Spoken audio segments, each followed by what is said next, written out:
नमस्कार।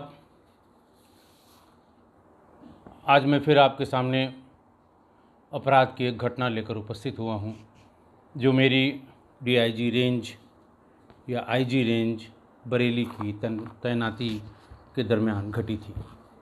आज की घटना जनपद शाहजहाँपुर की है। 18 अगस्त 2019 को रुआब शेर सनाफ दौलत शेर गांव बेहटा जंगल, थाना मिर्ज़ापुर, जनपद शाहजहाँपुर, ये थाना मिर्ज़ापुर पर आए और उन्होंने बताया कि साहब मेरी 11 वर्ष की एक बेटी जो मंद बुद्धि है और जिसका नाम रोशमीन है, इसने आज आत्महत्या कर ली है। आत्महत्या की सूचना आती है और जब कोई अपने से ही आत्महत्या की बात करता है तो उसको उतना सीरियसली या उतना गंभीरता से, क्योंकि आने वाला ही बता रहा है कि साहब आत्महत्या की है। कारण भी उसने बताया कि साहब वो तबीयत उसकी ख़राब रहती थी, इससे आज ही जाकर उसने आत्महत्या कर ली है। थाने से एक दरोगा जी रामायण सिंह दल बल के साथ वहाँ पहुँचे। वहाँ देखा कि एक छोटे से घर में एक बच्ची की 11 वर्ष की बच्ची थी, उसकी लाश ज़मीन पर रखी हुई है, एक चद्दर उड़ाया हुआ है। गर्दन में उसके एक दुपट्टा, जो संभवतः उसी का दुपट्टा है, वो फंसा हुआ है। ऐसा लग रहा है जैसे इसी दुपट्टे से उसने लटक कर अपनी जान दी थी। इतना सब देखने के बाद दरोगा जी के मन में तमाम सवाल आए। एक तो ये से नीचे किसने लिटाया, दो कहाँ पर ये लाश लटकी हुई थी, तीन कि ये कहाँ पर ये लाश लटकी हुई थी, और तीन कि किसने इसको किस समय किसकी उपस्थिति में नीचे उतारा। ये तीनों गंभीर प्रश्न थे। दरोगा जी ने ये सवाल उनके घर वालों से किए। सवाल सुनते ही उन लोगों को लगा कि कुछ दरोगा जी ज़्यादा इंटरेस्ट ले रहे हैं। खैर, दरोगा जी ने अपनी कार्रवाई पूरी की और जैसे ही उन्होंने वो अपना सफ़ेद कपड़ा निकाला जिसमें बॉडी को सील करते हैं पंचायतनामा करने के बाद, वैसे ही वहाँ पर उपस्थित जो लोग थे उन्होंने कहा साहब बॉडी सील नहीं होगी। उन्होंने कहा बिना सील किए हुए पोस्टमार्टम कैसे होगा। उन्होंने कहा साहब हमें पोस्टमार्टम कराना ही नहीं है। महिला एसआई और कांस्टेबल्स को इस हिदायत के साथ बॉडी के पास भेजा गया था कि वो पर्दा करके ये देख लें कि ऐसा तो नहीं है इसके शरीर पर कोई ज़ाहिरा चोट हो। पंचायतनामा लिखते समय सभी तरह की चोटों का इंदराज जिल्द पंचायतनामा के अलग अलग पेजों पर, सफ़ों पर किया जाता है। वो एक फॉर्मेलिटी होती है जिसे कंप्लीट किया जाना ज़रूरी होती है, क्योंकि बाद में जिस समय ट्रायल होता है उस समय डिफेंस के लॉयर्स इन्हीं छोटी मोटी कमियों का सहारा लेते हैं। दरोगा जी को जब थोड़ा सा ऐसा लगा कि ये विरोध कर रहे हैं तो उन्होंने सारे लोगों के नाम, जिन्होंने उतारा था, जिन्होंने लिटाया था, जिसने चद्दर उड़ाई थी, जिसने सबसे पहले देखा था, जिसने शोर किया था, जिसने गांव वालों को बुलाया था, उन सब के नाम पते नोट कर लिए। महिला कांस्टेबल ने पर्दा करने के बाद जब आकर बताया कि साहब कोई ज़ाहिरा चोट शरीर पर नहीं है सिवा इसके कि उसके गर्दन पर कुछ जैसे फंदा कसे होने के निशान से हैं। किसी दुराचार या दुर्व्यवहार के कोई लक्षण शरीर पर नहीं पाए गए हैं। पंचायतनामा पूरा हो गया, भरा गया, और जैसे ही उन्होंने अपना लाख, सील, सुई धागा, सफ़ेद कपड़ा ये सब निकाला, तभी लोगों ने कहना शुरू किया कि साहब हम पोस्टमार्टम नहीं होने देंगे। जो लोग वहाँ इस बीच में थोड़े मोअज़्ज़िज़ किस्म के लोग, कुछ नेता किस्म के लोग गांव में जो होते हैं स्थानीय, वो सब भी आ गए और उन्होंने कहा कि साहब देखिए, एक तो ये लड़की है, हमारे समाज में लड़कियों को मर्द गैर मर्द नहीं छू सकता। पोस्टमार्टम में जाएगी, कपड़े उतारे जाएंगे, गैर मर्द इनको छुएंगे, हमारे यहाँ हमारे धर्म में ये बिल्कुल अलाउड नहीं है। हम किसी भी कीमत में आपको इसका पोस्टमार्टम करने नहीं ले जाने देंगे। कुछ धार्मिक तर्क भी उन लोगों ने दिए। ये सुन के दरोगा जी रामायण सिंह वो थोड़ा सा ठिठक गए कि पता नहीं कौन सी बात हो जाए इसमें। भीड़ इकट्ठा हो गई, भीड़ जिद करने लगी कि हम इसको सीधे यहाँ से कब्रिस्तान ले जाएंगे और सारे पुलिस वाले और सारे मेल मेंबर्स भीतर से हट जाएं। कुछ रस्म व रिवाज है जो डेड बॉडी के साथ होती है, घर की औरतें उसे पूरा करेंगी। भीड़ बढ़ने लगी। दरोगा जी ने इंस्पेक्टर को फ़ौरन इन्फॉर्म किया कि सर यहाँ ऐसी ऐसी बात हुई है, पंचायतनामा हमने पूरा भर लिया है, बॉडी को सील नहीं होने दे रहे हैं। उनका ये कहना है कि लड़की है, अविवाहित है और बच्ची है अभी, हम इसे किसी भी कीमत पर पोस्टमार्टम के लिए नहीं जाने देंगे। खैर इंस्पेक्टर साहब वहाँ पहुँच गए। वहाँ पर प्रधान और तमाम जो मैंने बताया आपके इधर उधर के छोटे नंबर 2 टाइप के नेता, जिनको चिलांटू कहते हैं लोकल भाषा में, जो बड़े नेताओं के चेला होते हैं और चेला नंबर 2 होते हैं। वहाँ पर इंस्पेक्टर पहुँच गए, सब लोग इकट्ठा थे। इंस्पेक्टर ने पहले लोगों से बात की, लोगों ने भी वही बात की जो रिपीट की थी उन्होंने दरोगा से कि साहब हम नहीं लेने जाने देंगे, और उसके पीछे जो तर्क थे वो भी उन्होंने बता दिए कि साहब इन कारणों से हम नहीं ले जाने देंगे। इंस्पेक्टर ने कहा अच्छा चलो कोई बात नहीं है, दरोगा जी क्यों ज़िद कर रहे हैं मैं पता करता हूँ। दरोगा जी को लेके वो थोड़ा दूर गए अलग से और उन्होंने कहा कि भाई ये बताओ, सुसाइड है, परिवार वालों को कोई शिकायत नहीं है, किसी को कोई आपत्ति नहीं है, तो अगर बॉडी इनको दे दी जाए और ये अपना जो धार्मिक रस्म और रिवाज है वो करें तो इसमें किसी को क्या आपत्ति है? हमें नहीं लगता कि हम लोगों को इसमें आपत्ति करनी चाहिए। वो ले जाएं, कफन दफन करें इसका और लिख के हम उनसे ले लेंगे कि उन्हें कोई आपत्ति नहीं है, पोस्टमार्टम की कोई आवश्यकता नहीं है। खाली पंचनामा लिख के और 5 लोगों को सुपुर्द कर देंगे, वो अपना धार्मिक जो भी इनको करना है उसका करें। दरोगा जी ने अपनी डायरी खोली, सिलसिलेवार वो सारी बातें दरोगा जी ने बताई इंस्पेक्टर साहब को जो उन्होंने नोट कर रखी थी। जैसे कुंडा जहाँ से उसको लटकाया जाना बताते हैं, वहाँ से बॉडी अगर लटकेगी तो वो किसी भी कीमत पर पूरी नहीं लटक पाएगी, ज़मीन पर पैर उसका टिक जाएगा। नंबर 1। नंबर 2, जो वहाँ कुछ लोग जितने सवाल किए जा रहे थे कि कौन आया कौन गया, कितने बजे की बात है, कहाँ थी, खाना खाया था कि नहीं खाया था, इन सब का जवाब कोई भी महिला नहीं दे रही थी, खासकर मृतका की माँ। वहाँ पर जो गैर लोग खड़े हुए थे, आदमी थे, वो ज़्यादातर सारे सवालों का जवाब दे रहे थे, जबकि माँ को इन सारे सवालों का जवाब देना चाहिए।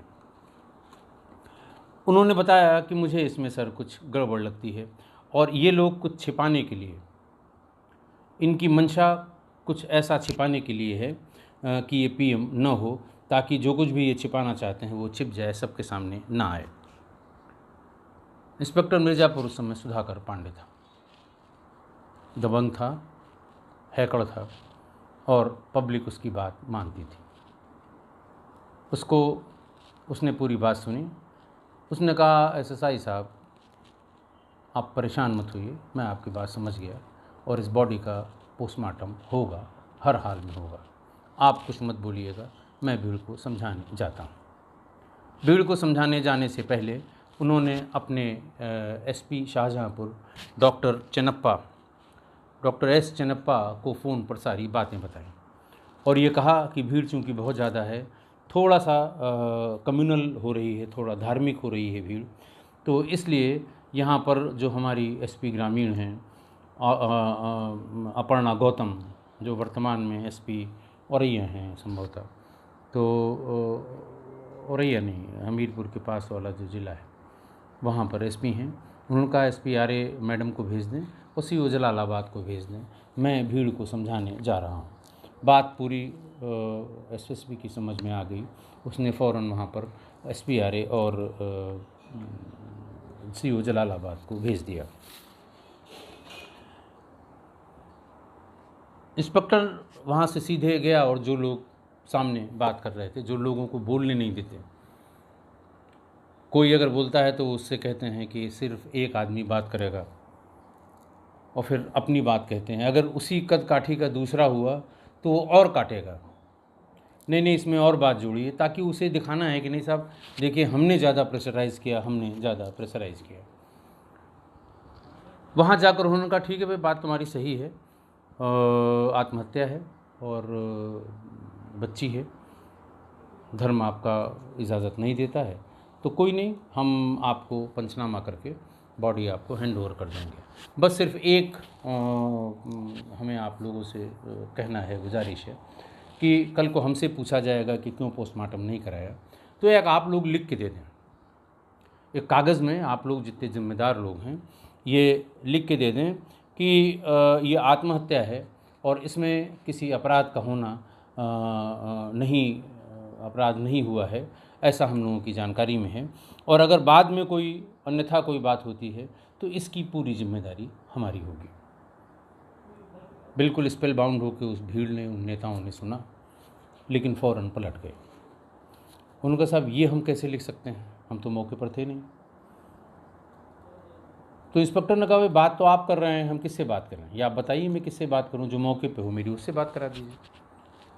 भाई हमें भी तो कुछ चाहिए, आप तो कल को चले जाएंगे, हमसे अधिकारी पूछेंगे कि भाई आत्महत्या थी तो पोस्टमार्टम क्यों नहीं हुआ, मेरे पास क्या जवाब होगा। उन्होंने कहा साहब हम नहीं लिख सकते इसको, ये हम कर सकते हैं कि ये चूँकि परिवार वाले उस समय थे या जो लोग वहाँ थे वो लिख के दें। तो उन्होंने कहा आप उनसे बात कर लीजिए, आप तो सबके इस समय सबको रिप्रेजेंट कर रहे हैं, आप परिवार वालों के पास चले जाइए, उनसे बात कर लीजिए। हमें ये चाहिए कि हमें लिखा के आप एक कागज़ दिलवा दें कि इसमें अगर अन्यथा कोई बात पाई जाती है तो उसकी जिम्मेदारी हम लोगों की होगी। खैर उन्होंने कहा अच्छा ठीक है साहब, मैं जा रहा हूँ भीतर, इनके परिवार वालों से बात करूँगा। इस बीच में जैसे ही वो लोग भीतर जाने लगे तो इंस्पेक्टर ने बहुत बुलंद आवाज़ में ये कहा कि भाई आप में से कोई लोग ज़रा सा इस सारे लोग जितने आए हुए हैं इनकी एक वीडियो बनवा लीजिए, क्योंकि हमें कल को इनका भी बयान लिखना होगा अगर कोई बात होगी कि भाई ये लोग भी मौजूद थे और इनकी मौजूदगी में मुझे ये लिख के दिया गया कि हम पोस्टमार्टम नहीं चाहते हैं। फिर कोई बोला नहीं, एकदम पिन ड्रॉप साइलेंस वहाँ पर दिखाई देने सुनाई पड़ने लगा। इतने में फिर उन्होंने कहा ठीक है आप लोग मत बनाइए, हमारे सिपाही हैं, मैं उनसे बनवा लूँगा।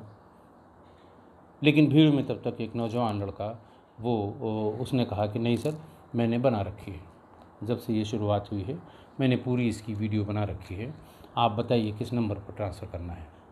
तुरंत सुधाकर ने उसे अपने नंबर पर शेयर कर लिया। ये बात कोई कान में नहीं हो रही थी, भीड़ के बीच में हो रही थी। जैसे ही भीड़ को ये पता लगा कि कोई वीडियो पुलिस ने फलां लड़के से ले ली है, जितने लोग यहाँ आए हैं सब लोग, जिनका चिल्लाना, बात करना, आर्गुमेंट करना, सब कुछ उसमें है। भीड़ धीरे धीरे खिसकने लगी। किसी ने फ़ोन करके भीतर परिवार वालों से बात कर रहे नेता को भी बताया कि साहब ये वीडियो ले गए हैं, फलां लड़के ने दिया है। उस लड़के की तलाश शुरू हो गई। लड़के को भी लगा कि ये गलत हो गया मुझसे, वो भी वहाँ से भाग लिया। धीरे धीरे भीड़ जब खिसक गई, इतनी देर में वो नेतागण भी भीतर से आ गए। भीतर लड़की के पिता यानी रुआब शेर, सन ऑफ दौलत शेर, इसको छोड़ के कोई भी दस्तखत करने को या लिख के देने को तैयार नहीं था। जो लोग गए थे उन्होंने काफ़ी समझाने की कोशिश की थी, लेकिन तब तक उन्हें ये सूचना मिल गई कि भीड़ भी बाहर से खिसक गई है। वो बाहर निकले, उनके पास और कोई चारा नहीं था। उन्होंने कहा साहब ऐसा है, बहुत टाइम लगेगा, समय बहुत हो गया है, अब आप लोग अपनी कार्रवाई करिए, इन लोगों को मैं समझा के हार गया, पता नहीं इनके दिमाग में क्या है। और सारी भीड़ वहाँ से चली गई।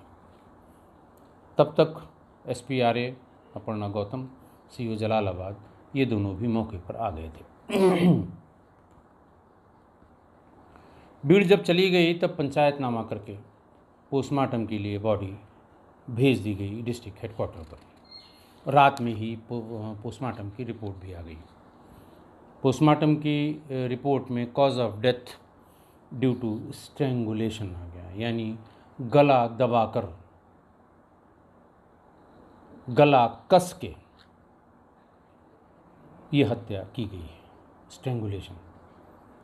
अगर आत्महत्या की पोस्टमार्टम रिपोर्ट आती है तो उसमें स्पष्ट लिखा होता है cause of death due to ante mortem hanging, और उसमें जो सर्किल होता है वो 3/4 ही होता है, 1/4 खाली होता है, और ढेर सारे उसके सिम्टम होते हैं।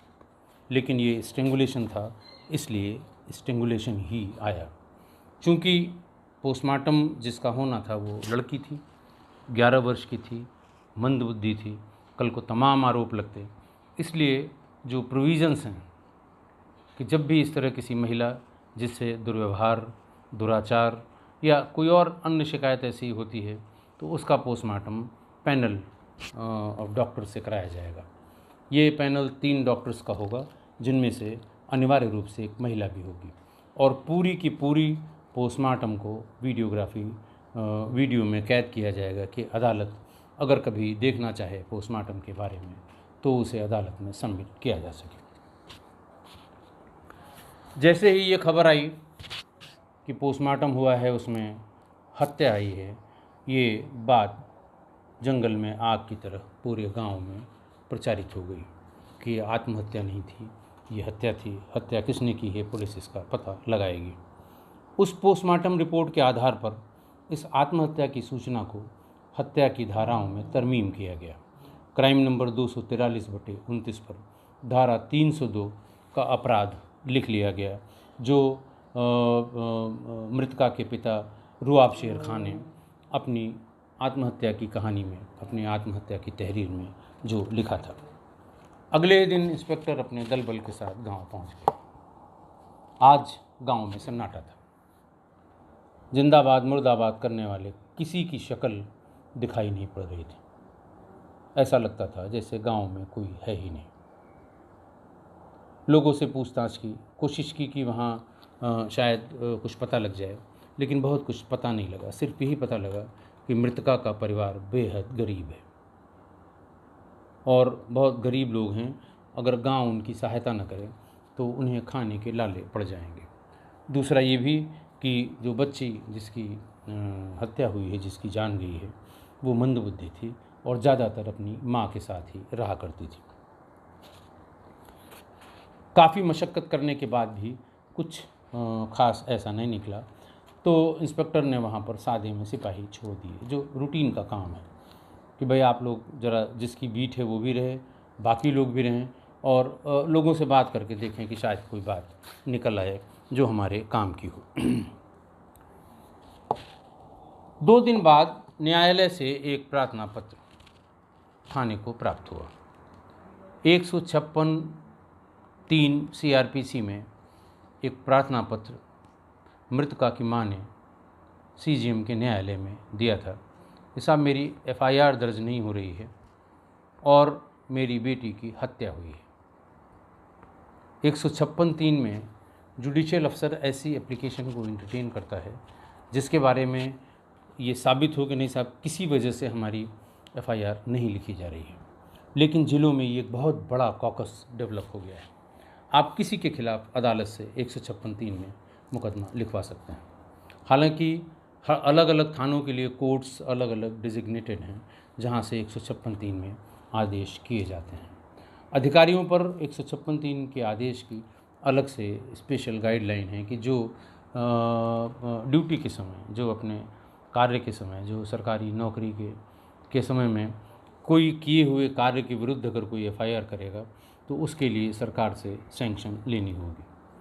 तो एक कॉकस बना हुआ है जो लोग भी कानून में थोड़ा दखल रखते हैं या लॉ से रिलेटेड हैं या इस तरह की पैरवी करते हैं या जानते हैं इस पूरे प्रकरण को कि 156(3) में आदेश कराने का एक कॉकस है। उसमें कुछ पुलिस वाले हैं, कुछ वकील हैं और कुछ जुडिशरी से संबंधित लोग हैं। ये सही समय पर सही वकील के द्वारा सही माध्यम से कोर्ट को ये कन्विंस करते हैं कि साहब देखिए मुकदमा नहीं लिखा गया है, 156(3) में इसका मुकदमा FIR लिखे जाने का आदेश संबंधित थाने को कर दीजिए। तो उसमें तमाम अदालतों के मुंशी हैं, वकीलों के मुंशी हैं, कुछ वकील हैं, पैरोकार हैं थाने के जो रोज़ जाते हैं, और कभी कभी थाने के वरिष्ठ अधिकारी भी हैं, जिसमें दरोगा या इंस्पेक्टर शामिल हो सकते हैं। तो इसलिए अब ये 156(3) में FIR कराना एक फैशन सा हो गया है कि किसी के खिलाफ FIR थाने पे जाएंगे तो थाने वाले को पूरी बात पता होगी, वो कह देगा कि संभव नहीं है, ये झूठी FIR करा रहे हैं, तो उसको थाने पर ले ही नहीं जाते, सीधे अदालतों से 156(3) में उसका आदेश कराते हैं। देखिए, जुडिशियल ऑफिसर जो वहाँ बैठा हुआ है उसको तो वही चीज़ पता लगेगी जो वकील बताएगा। मैं बराबर, हालांकि जहाँ जहाँ हम लोग रहे हैं और जो मीटिंग्स होती हैं हम लोगों की डिस्ट्रिक्ट जज के साथ, हर महीने मीटिंग होती है, मॉनिटरिंग सेल की मीटिंग है ये, उसमें इस बात पर इंगित किया जाता है, लेकिन लोग इसमें उंगलियां उठाते हैं। न्यायालय के जो न्यायिक दंडाधिकारी हैं उनकी बहुत गलती इसमें नहीं होती है। मैंने बताया ना कि वो घेर के, खड़े हो के, बता के, चिल्ला के, अपनी बात कह के, दबाव बना के, जैसे भी वो इस तरह का आदेश करा लेते हैं। और पहले आदेश के पहले एक आख्या मांगी जाती है संबंधित थाने से कि आपके यहाँ हुए इस अपराध के बारे में एक प्रार्थना पत्र 156(3) में हमारे यहाँ आया है, इसकी क्या सच्चाई है। थाने से एक रिपोर्ट लिख के जाती है, सच्ची है तो भी और गलत है तो भी, लेकिन फिर भी जुडिशियल अफसर स्वतंत्र है उसको अपनी तरह से देखने का, उसको वे करने का कि इसमें कितना दम है, और उसी हिसाब से वो आदेश करते हैं। जब ये 156(3) CRPC की वो एप्लीकेशन थाने पर आई तो इंस्पेक्टर भी चौंक गए। उसमें गांव के ही एक साधु यादव के 2 बेटों रामू और रामवीर, उनको आरोपित किया गया था कि इन दोनों ने हमारी बेटी की हत्या की है। रोशमीन जो मृतका है, रोशमीन की माँ जिसका नाम छोटी बिटिया था, उसकी तरफ से ये प्रार्थना पत्र दिया गया था कि मेरी पुत्री की हत्या फलां फलां लोगों ने की है। बहुत गंभीर बात थी। इंस्पेक्टर ने फौरन मृतका की माँ को थाने पर बुलवाया और उससे पूछा कि भाई आपने एक एप्लीकेशन अदालत में दी, पहले क्यों नहीं बताया? थाने पर तो आपने कभी जिक्र नहीं किया, पुलिस वहाँ गई थी तब भी आपने जिक्र नहीं किया, तब तो आपके सपोर्ट में लोग ये कह रहे थे कि पोस्टमार्टम नहीं होना चाहिए। ये बात कहाँ से आ गई? लेकिन वो जैसे रटी रटाई बात कि नहीं साहब मैंने देखा था, ये दोनों आए थे, ये इधर से घुसे थे, वो उधर से घुसे थे। महिला पुलिसकर्मियों को पूछताछ के लिए कहा गया। थक हार कर थोड़ी देर बाद महिला पुलिसकर्मी भी वापस आ गई और उन्होंने बताया कि साहब ये तो रटी रटाई बातें कर रही है, ऐसा लग रहा है जो इसको सिखाया गया है उससे 1 इंच इधर उधर न बता पा रही है न बताना चाहती है। जैसे ये पूछा गया कि वो किधर से आए थे, उसी में गड़बड़ हो गई। कितने लोग थे, पहले कौन भीतर आया, बाद में कौन भीतर आया, उस समय क्या कपड़ा पहने हुए थे, क्या कह के उन्होंने इसको मारा, इस तरह की बातें जब शुरू हुई तो वो चुप हो गई। महिला पुलिसकर्मियों ने ये पूरी बात इंस्पेक्टर को बताई। साहब वो तो रटी रटाई बातें कर रही है और उसकी कही हुई बातें बहुत तस्दीक भी नहीं हो रही हैं। इंस्पेक्टर ने कहा कि इनको आप घर छोड़ाइए, जैसे ले आई थी वैसे इनको ससम्मान घर छोड़ाइए। और उसी समय जिन 2 लोगों का नाम दिया गया था और उसके पिता, उनका नंबर लेके और सर्विलांस सेल को दे दिया। सर्विलांस सेल के लोगों को ये कहा गया कि आप सिर्फ इन तीनों की लोकेशन घटना वाले दिन इतने बज के इतने मिनट से पहले जब सूचना थाने पर आई थी, इनकी लोकेशन बता दीजिए। सवेरे तक सर्विलांस सेल ने उनकी लोकेशन भी बता दी और ये बता दिया कि रामू और रामवीर, ये दोनों ही रामू और रामवीर ये दोनों ही घटना वाले दिन गांव में नहीं थे। तय हो गया कि ये दोनों हत्या में शामिल नहीं थे। साधु यादव को थाने पर बुलाया गया जिनके बेटों को नामजद किया गया था। उससे पूछा गया कि भाई आपके 2 बेटों को 156(3) का जो प्रार्थना पत्र आया है उसमें उनके द्वारा हत्या किया जाना बताया गया है, आपका क्या कहना है, ऐसा आपके लड़कों ने क्यों किया? तो साधु यादव ने बताया, साहब इसमें हमारी उनकी रंजिश चल रही है। हुआ किसकी रंजिश चल रही है? उन्होंने बताया कि मृतका के एक रिश्तेदार हैं अली शेर। अली शेर ने करीब 1.5-2 साल पहले अपनी लड़की को भगा ले जाने का एक मुकदमा मेरे इन्हीं दोनों लड़कों के खिलाफ लिखाया था। बाद में विवेचना में ये मुकदमा झूठा पाया गया। तब से लेकर वो आज तक हमसे रंजिश मानते हैं। अली शेर ही सबसे पहले, चूँकि अली शेर मृतका की माँ छोटी बिटिया के चाचा हैं, इसलिए सबसे पहले मौके पर वही गए थे। यानी अली शेर मृतका की माँ के चाचा हैं और उन्हीं को सारी बात पता है कि एक्चुअल वहाँ क्या हुआ था, वास्तव में वहाँ क्या हुआ था और क्या घटना हुई थी। साधु यादव को थाने पर बिठाकर अली शेर को बुलाया गया, क्योंकि ये गंभीर बात बता रहा था कि साहब हमें तो रंजिशन फंसाया गया, उसके पीछे ये कारण था और अली शेर उनका रिश्तेदार है, सबसे पहले वही मौके पर गया था। यही बात हम लोगों को गांव में पता लगी है। अली शेर को से बात जब शुरू की गई तो थोड़ा इधर उधर दाएं बाएं होने के बाद उसने ये बताया कि आप पहले रोशमीन की माँ छोटी बिटिया को बुला लीजिए, क्योंकि मुझे आधी बात पता है, आधी बात रोशमीन ही बता सकती है। ये सही है कि मुझे पता है। इंस्पेक्टर ने कोशिश की ये जानने की कि तुमको जो पता है पहले वो बताओ। बोले साहब आप बुला लीजिए, वो भी घर ही पर होगी, कहीं गई नहीं होगी। 10 मिनट में हमारा आमना सामना करा दीजिए, नहीं तो हमारी कौन सी बात यहाँ से वहाँ गई, फिर वो किस तरह तैयार हो के आ जाए। बात उसकी ठीक थी। इंस्पेक्टर ने इसको छोटी बिटिया यानी मृतका कुमारी रोशमीन की माँ को भी थाने पर बुलवा लिया। जब अली शेर और रोशमीन की माँ को आमने सामने किया गया तो वो एकदम टूट गई, दहाड़े मारकर रोने लगी। जैसे ही बात शुरू हुई कि तुम कितने बजे गई थी और हम कितने बजे गए थे और किसने बुलाया था, क्या बात थी, वो टूट गई, एकदम रोने लगी। उसने बताना शुरू किया।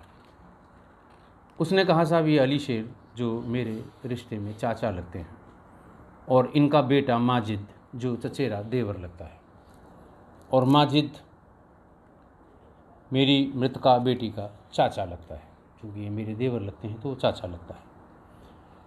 ये दोनों लोग अक्सर घर पे आके मृतका की शिकायत करते थे। वो कहते थे कि आज इन्हीं दोनों लड़कों का नाम लेके कि आज उसके साथ गई थी, आज मैंने मोटरसाइकिल पे देखा था, आज मैंने गन्ने के खेत पर देखा था। और मैंने बराबर कहा कि ऐसा हो नहीं सकता। कभी वो धमकाते भी थे कि नहीं ऐसा है और गांव में बदनामी हो रही है और तुम लोग रिश्तेदार हो, इतनी बदनामी मुझसे सहन नहीं होती। इस तरह की बात वो करने लगे। तो एक ही बात कही छोटी बिटिया यानी मृतका की माँ ने कि जब तक मैं अपनी आँख से नहीं देख लूँगी मैं इस बात को सही नहीं मान सकती। तुम लोगों को जब कभी कोई शंका हो, कोई शक शुबहा हो, तुम मुझे बताओ, हम चलेंगे। ये बात सुन के वो झल्ला जाया करते थे।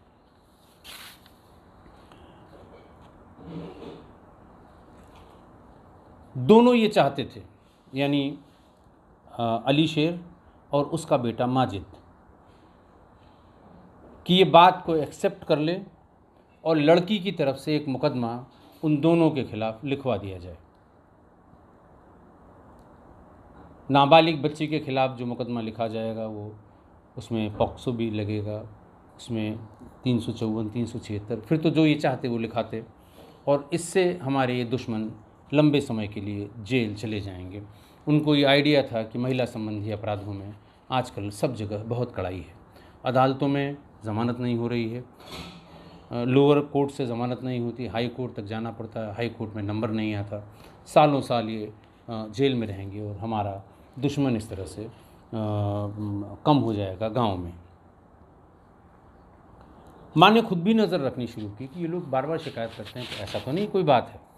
लेकिन वो चूँकि थोड़ा सा दिव्यांग थी मानसिक रूप से, तो वो हमेशा अपनी माँ के साथ ही रहती थी, कहीं जाती नहीं थी। कहीं जाती भी तो माँ साथ में जाती थी।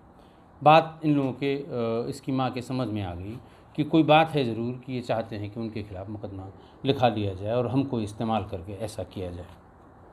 उसने आगे की दास्तान बताई कि 18 अगस्त को माजिद शराब पीकर घर आया और आते ही उसने अपशब्द कहने शुरू कर दिए। पहले लड़की को दुनिया भर के अपशब्द कहे, उस पर तमाम लांछन लगाए और फिर ये मुझे भी कहने लगा। इस पर वो चूँकि उस बच्ची से उसकी माँ ने बताया था कि भाई सब लोग कहते हैं इसमें क्या सच्चाई है, तो वो भी जानती थी। ऐसी भी एकदम बिल्कुल वो नहीं थी कि उसके कुछ समझ में नहीं आया। वो बिफर गई और उसने कहा कि अब बहुत हो गया, अब तुम निकल जाओ। इस तरह की बातें उसने की होंगी।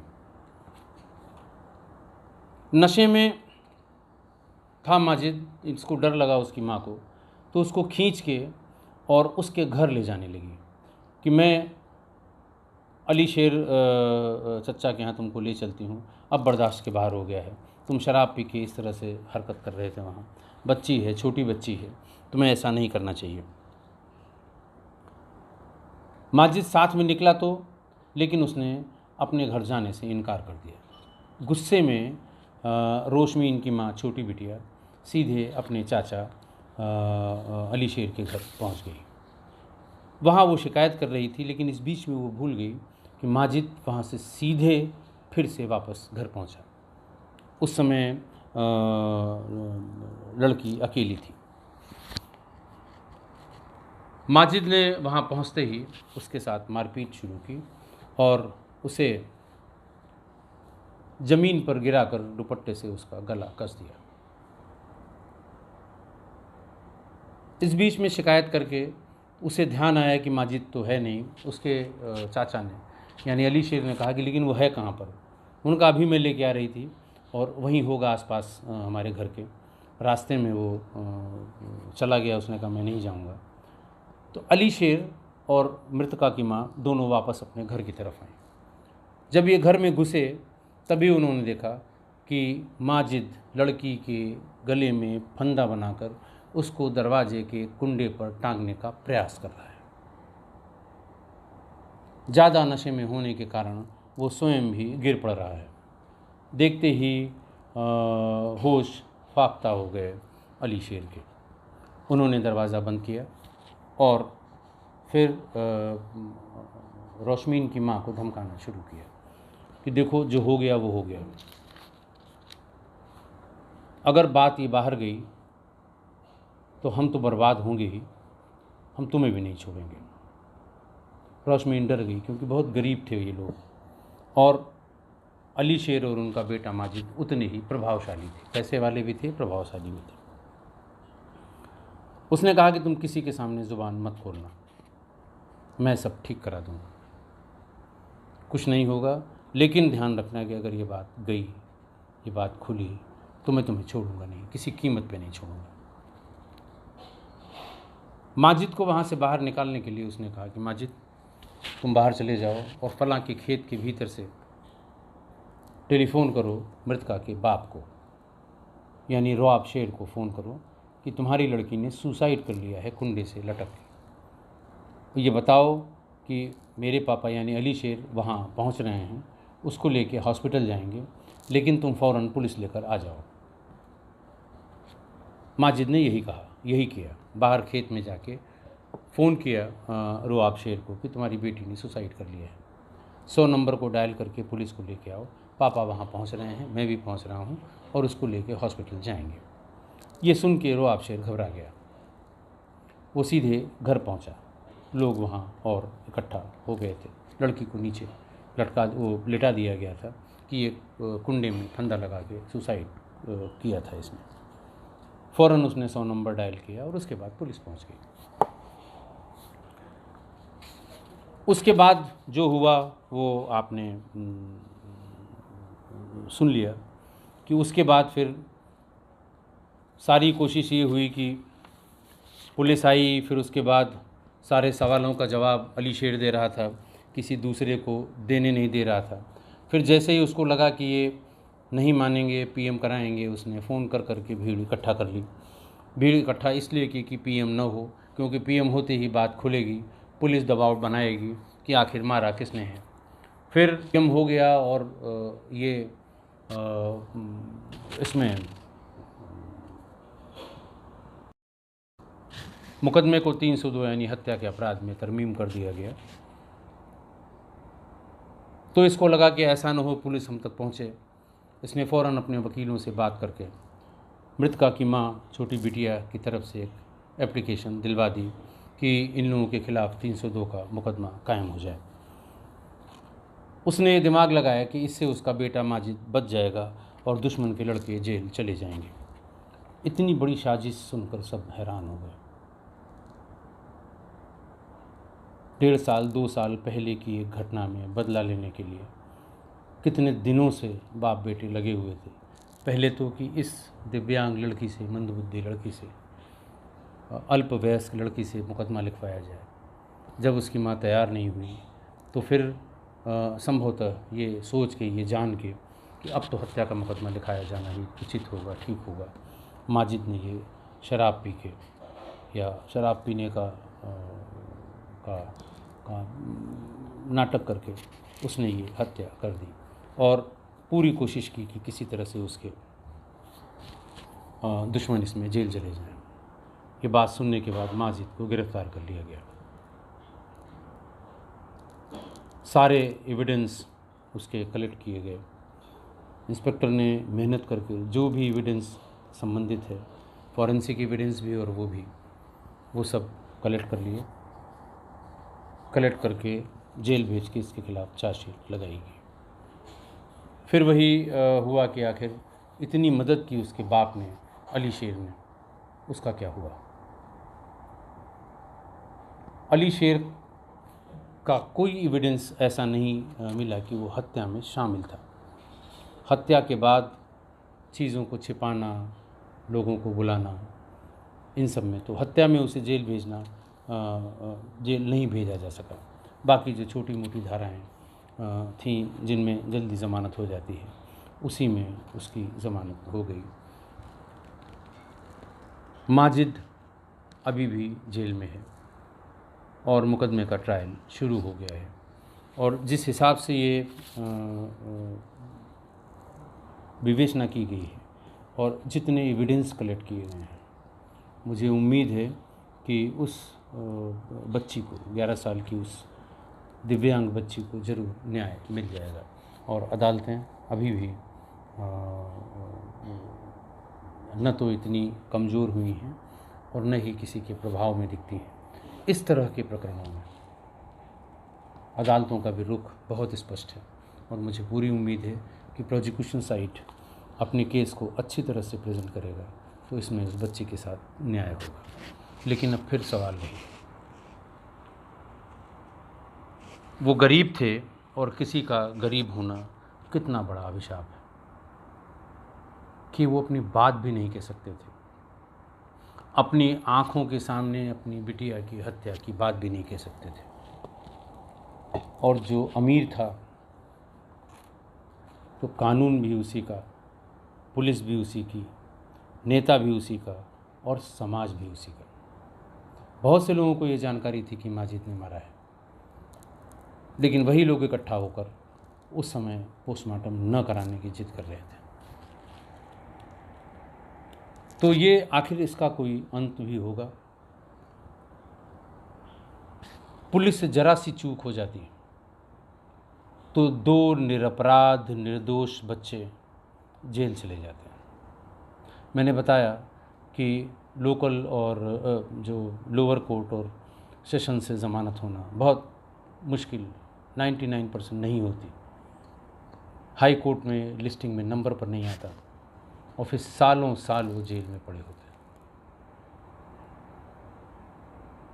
विवेचक को बहुत ढेर सारी बधाइयाँ दी हम लोगों ने। विवेचक को उसके कार्य के लिए, इस विवेचना के लिए, बहुत ही अच्छी विवेचना के लिए उसे सम्मानित किया गया। और बाकी लोगों ने भी, समाज के तमाम और प्रभावशाली लोगों ने भी इसकी भूरी भूरी प्रशंसा की कि साहब अगर ज़रा सी चूक पुलिस से हो जाती, पुलिस ने अगर आत्महत्या मान लिया होता, बॉडी उनको दे दी होती, तो भी काम ख़त्म था। पुलिस ने अगर उसकी मां की तहरीर पर बहुत ज़्यादा मेहनत किए बिना दोनों को गिरफ़्तार करके जेल भेज दिया होता, तो भी बड़ा अनर्थ हो जाता। मुझे आशा है कि आप मेरी इस बात से सहमत होंगे। अगर सहमत नहीं हैं तो मुझे ज़रूर बताएं। बहुत बहुत धन्यवाद।